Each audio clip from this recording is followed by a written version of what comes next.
Hi, my name is Thomas Kimes. I'm going to be reading a piece called Make a Muscle by Mike Karpa. My grandmother is strapped to a gurney in her South Texas nursing home lobby.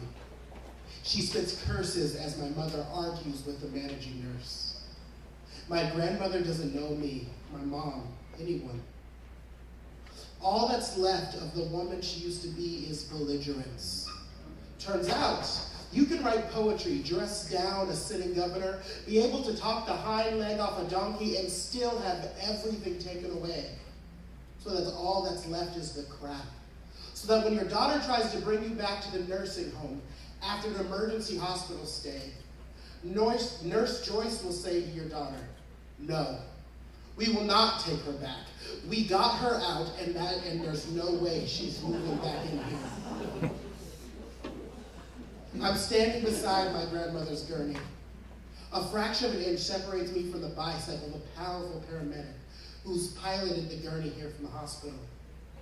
I feel attraction, danger. It's 1995, only a couple years since a Texas judge gave a couple of straight guys a year's probation for killing a gay man. It took some convincing for my mother to get me here. But I'm nice, so I'm helping out. It's the height of the Corpus Christi summer, of scorching car seats and parking lots too hot to walk across. The song on everyone's radio is La Niña Fresa, telling of a spoiled girl being picked with tepache. Tepache is only mildly alcoholic brew, but still, La Niña refuses. Tepache yo, que te pasa? Para nada. Mom is relentless. Where are we supposed to go, she demands. We have nowhere else. Mom looks ready to break.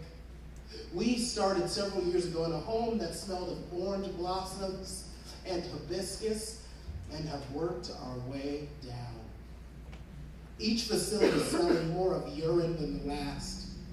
Mom glares at Joyce, who is corralled in circular reception station, but Joyce glares back, not the least bit intimidated. She looks like she will surely emerge triumphant from this contest, corral or no. An old guy, maybe 85, small, white-haired, very frail, clasps the counter that edges the reception station as he walks. A not quite as old woman crosses the lobby in the virtual web, mumbling and mumbling as she paces. Ayúdame, por favor. Do you love me? Ayúdame, por favor. Do you love me? I stand beside my grandmother as she yells, "God damn it! God damn it!" And I think when my time comes, I will be accepted eagerly into nursing home because I am meek. A rib twinges as if the thought cracked curtilage.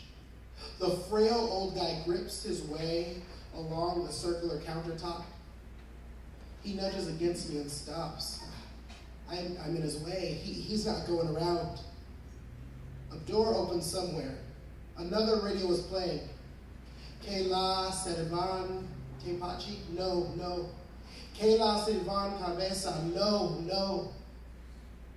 The old woman mumbles for help and the love as the little guy wobbles there unseen. He's blind. Ayúdame, por favor. Do you love me? I shift to make space for the blind man, but am hemmed in by the paramedic. He's young, he's handsome, with dark hair that looks as soft as the back of a dove, and his arms and chest swell with strength. To let the blind fellow pass, I will need to physically push against the paramedic's arm. This is an arm I can fall in love with. It would not be the first time. I'm someone who never had biceps. When I was in junior high, somebody made a muscle, and I asked, "How do you do that?" I thought there was a trick to it. Every single guy in my gym class laughed, as I was already the boy who had been trapped in weightlifting. They had put me in the bench press machine, and I couldn't budge the bar. They took off weight after weight until finally all they had left was the frame. No weights. And I couldn't lift that either.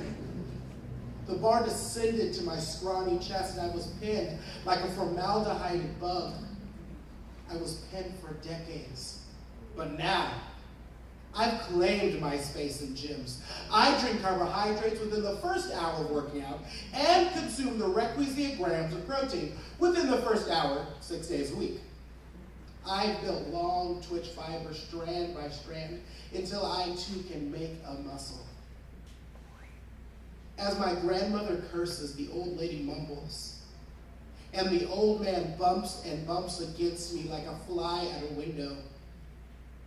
I think maybe my grandmother has done something right. Who wants to be left with nice?